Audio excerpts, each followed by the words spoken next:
오늘의 말씀은 누가복음 2장 41절에서 52절 말씀입니다. 예수의 부모는 해마다 6월절에 예루살렘으로 갔다. 예수가 12살이 되는 해에도 그들은 절기 관습을 따라 6월절을 지키러 예루살렘에 올라갔다. 그런데 그들이 절기를 마치고 돌아올 때에 소년 예수는 예루살렘에 그대로 머물러 있었다. 그의 부모는 이것을 모르고 일행 가운데 있으려니 생각하고 하룻길을 갔다. 그 뒤에 비로소 그들의 친척들과 친지들 가운데서 그를 찾았으나 찾지 못하여 예루살렘으로 되돌아가서 찾아다녔다. 사흘 뒤에야 그들은 성전에서 예수를 찾아냈는데 그는 선생들 가운데 앉아서 그들의 말을 듣기도 하고 그들에게 묻기도 하고 있었다. 그의 말을 듣고 있던 사람들은 모두 그의 슬기와 대답에 경탄하였다. 그 부모는 예수를 보고 놀라서 어머니가 예수에게 말하였다.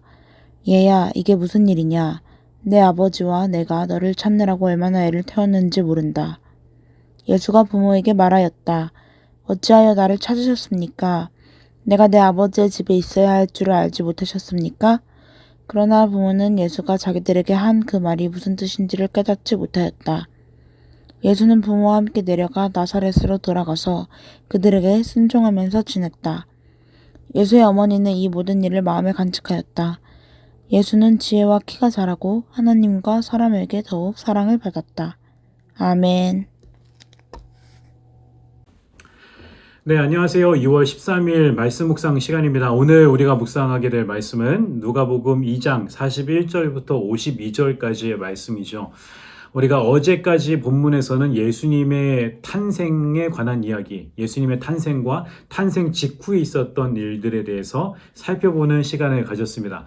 오늘 본문은 예수님의 소년 시절, 굉장히 희귀한 본문인데요. 예수님의 어린 시절, 소년 시절에 대한 기록들이 굉장히 희귀한데 바로 그 말씀이 누가복음에 나와 있습니다. 예수님의 12살 시절에 관한 이야기를 우리가 엿볼 수 있는 말씀이 오늘 본문인데요. 오늘 말씀을 차근차근 좀 살펴보겠습니다. 41절, 예수의 부모는 해마다 6월절에 예루살렘으로 갔다. 어제 본문에서도 제가 말씀드렸던 것처럼 예수님의 어머니와 아버지 요셉과 마리아는 굉장히 율법을 성실하게 신실하게 잘 지키려고 노력했던 사람이었던 것 같아요. 지난 어제 본문에서 이 마리아가 정결 예식을 치르기 위해 예루살렘으로 갔던 것처럼 이 매해마다 이 유대인들은 예루살렘에 방문해야 되는 시기가 있거든요. 그 시기가 언제냐면 3대 명절 때입니다. 이스라엘에는 3대 명절이 있어요. 6월절이 있고요. 그리고 오순절이 있고요. 그리고 초막절이 있습니다. 이 세 개가 이스라엘 백성들에게 가장 중요한 3대 명절인데 그 중에서도 가장 중요한 명절이 6월절이거든요. 여러분이 아시는 것처럼 이 6월절은 이스라엘 백성들이 이집트에서 해방된 것을 기념하고 그것으로 말미암아 하나님을 송축하고 경축하기 위해서 있는 그런 명절이 6월절입니다. 그래서 6월절이 되면 이스라엘 백성들이 예루살렘에 모이게 돼요. 그래서 마리아와 이 요셉과 이 가족들 또한 예수님과 함께 예루살렘에 온 거죠. 42절, 예수가 12살이 되는 해에도 그들은 절기 관습을 따라 6월절을 지키러 예루살렘에 올라갔다. 지금 예수님은 12살이 된 해래요. 예수님이 12살이 된 해에 예수님과 가족들이 예루살렘에 6월절을 지키기 위해 올라간 겁니다. 그런데 하나의 해프닝이 벌어져요. 좀 이렇게 웃지 못할 해프닝이 하나 벌어지는데 그게 뭐냐면 그런데 그들이 절기를 마치고 돌아올 때에 소년 예수는 예루살렘에 그대로 머물러 있었다. 그의 부모는 이것을 모르고 일행 가운데 있으려니 생각하고 하룻길을 갔다. 그 뒤에 비로소 그들의 친척들과 친지들 가운데서 그를 찾았으나 찾지 못하여 예루살렘으로 되돌아가서 찾아다녔다. 이제 절기 모든 행사들이 다 마치고 이 페스티벌이 다 끝나고 나서 이제 모든 이 가족들이 집으로 돌아가기 위해서 길을 떠났는데 다 챙겨가지고 간다고 출발했는데 이제 하루가 지나고 나서 그제서야 사람들이 깨닫게 된 겁니다. 예수 어디 갔어? 우리 아들 예수 어디 갔어? 라고 하는 것을 그제서야 사람들이 찾게 되는 거예요. 그래서 헐레벌떡 다시 이제 예루살렘으로 돌아와서 잃어버린 예수를 찾게 됩니다. 왜 이런 일이 일어날 수도 있냐 하면 그때 당시에는 이 친척이나 이 친구들, 지인들로 구성된 이 확대된 가족들이 대가족을 중심으로 이동하고 또 오고 이런 것들이 흔했기 때문에 당연히 그냥 짐작하여 잘 있겠거니 그냥 생각하고 그 길을 출발했던 것 같아요. 예수님의 입장에서는 소년 예수님 입장에서 굉장히 섭섭할 만한데 그런데 이 요셉과 마리아가 돌아와서 예수님을 찾아보니 그 상황이 그런 상황이 아닌 거예요. 어떤 상황인지 한번 보겠습니다. 사흘 뒤하여 그들은 성전에서 예수를 찾아냈는데 그는 선생들 가운데 앉아서 그들의 말을 듣기도 하고 그들에게 묻기도 하고 있었다. 여러분 여기서 사흘이라고 하는 단어는 3일 동안 사흘 만에 3일 만에 만났다라고 하는 뜻이 아니고요. 좀 이게 막연한 기간을 표현하는 말이라고 해요. 그래서 며칠 후에라고 보는 것이 더 맞다라고 이야기합니다. 그, 결국에는 예수님을 찾았는데 그 예수님이 무엇을 하고 있었는가? 그가 선생들 중에 앉아서 그들과 토론을 하고 있었던 거예요. 여기서 선생들이라 하면 율법 교사들을 의미하는 거거든요. 오늘날로 말하면 12살의 소년이 신학교 교수들 또는 목회자들과 함께 어울려 앉아서 그들과 함께 묻기도 하고 대답하기도 하면서 이런 토론을 하고 있었던 장면이 요셉과 마리아의 눈에 펼쳐지게 된 겁니다. 그래서 47절 그의 말을 듣고 있던 사람들은 모두 그의 슬기와 대답에 경탄하였다. 이런 토론을 해보니 이 예수님이 가지고 있었던 12살의 소년이 가지고 있는 생각이라고는 믿어지지 않을 정도로 예수님의 통찰력과 이 하나님의 말씀에 대한 지식과 통찰력이 굉장히 대단했던 거예요. 그래서 그 자리에 있었던 모든 선생들, 율법 교사들이 이것으로 말미암아 대단히 놀랍게 여기고 경탄했던 겁니다. 근데 이 부모님이 요셉과 마리아가 어떻게 이야기해요? 그 부모는 예수를 보고 놀라서 어머니가 예수에게 말하였다. 얘야, 이게 무슨 일이냐? 내 아버지와 내가 너를 찾느라고 얼마나 애를 태웠는지 모른다. 라고 그렇게 이야기하고 있습니다. 조금 이상하죠? 이제 부모님 입장에서 아유, 내가 너 챙기지 못해서 미안하다. 이렇게 말하는 게 아니라 오히려 네가 어떻게 우리에게 이럴 수 있느냐 하면서 예수님을 이제 책망하고 이제 혼내고 있는 거죠. 그런데 예수님이 거기에서 뭐라고 대답하시는가? 49절 예수가 부모에게 말하였다. 어찌하여 나를 찾으셨습니까? 내가 내 아버지의 집에 있어야 할 줄을 알지 못하셨습니까? 굉장히 여유롭게 부모님에게 이렇게 대답하는 거예요.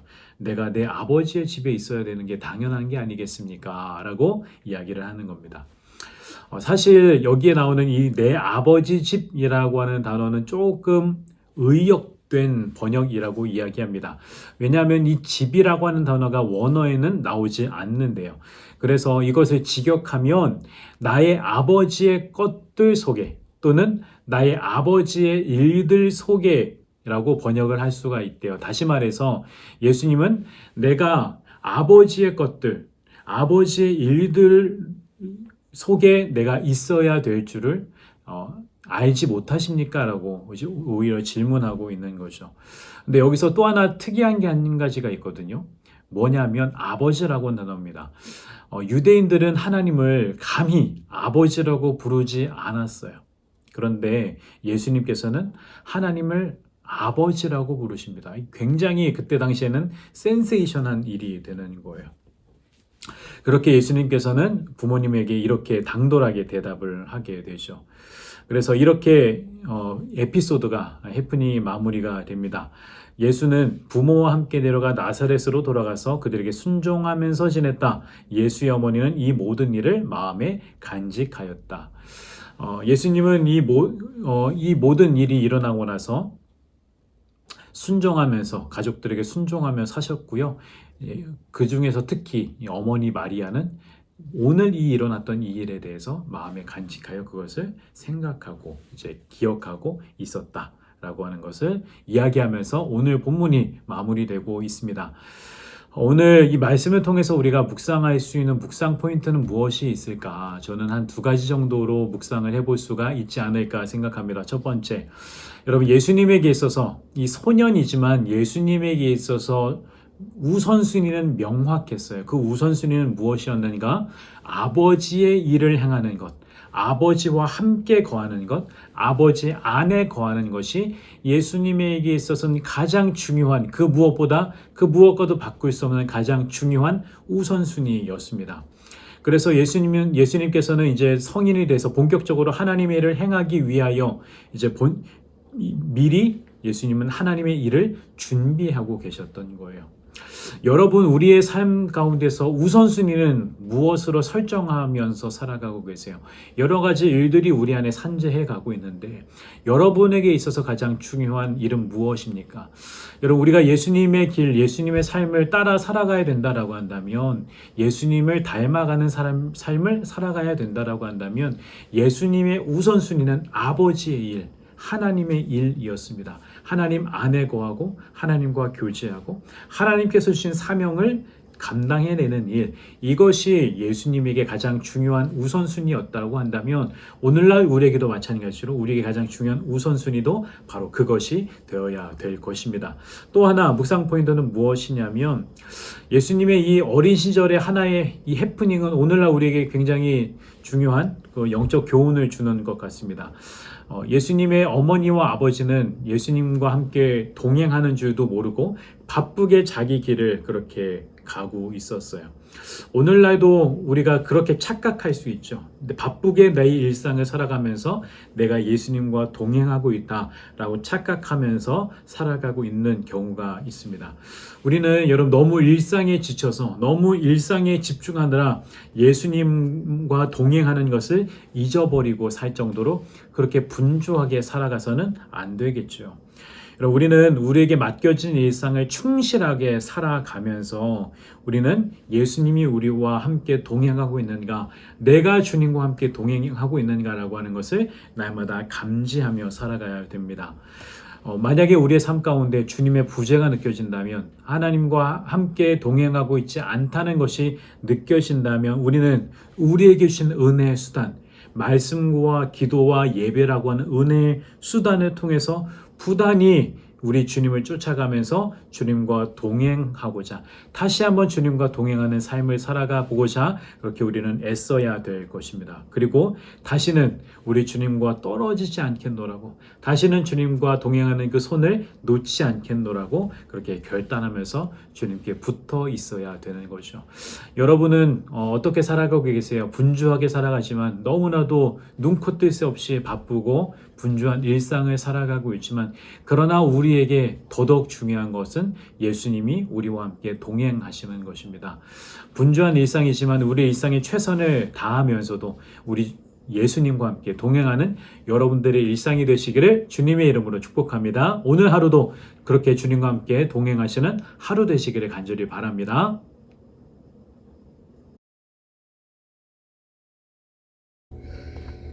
사랑의 주님, 오늘도 말씀으로 하루를 시작하게 하심에 감사드립니다.